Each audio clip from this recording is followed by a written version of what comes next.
i-share ko po sa inyo kung paano po natin ito tanggalin.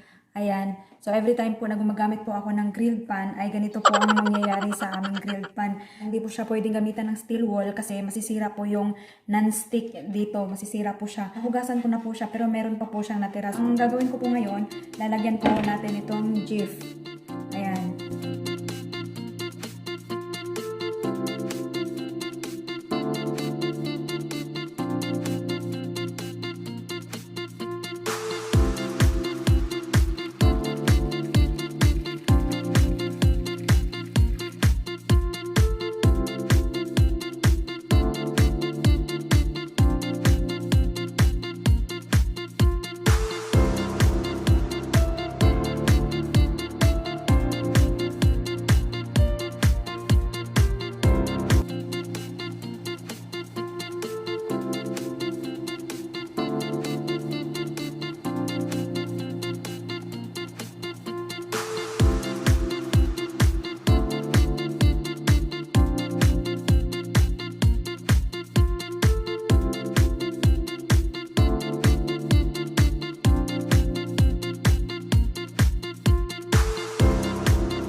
So, ito na po guys, ang resulta ng ating grilled pan. Maganda na po siya, makinis na po siya. Mas makinis pa po siya sa mukha ko.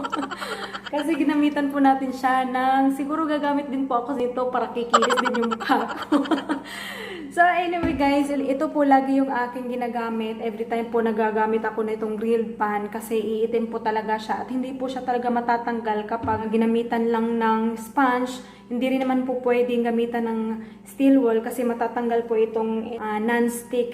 Ginagamitan ko lang siya ng ganito. Papakuluan lang po siya ng 5 to 10 minutes. So ngayon guys, kung wala naman pong jif, pwede pong detergent powder yung ating gagamitin.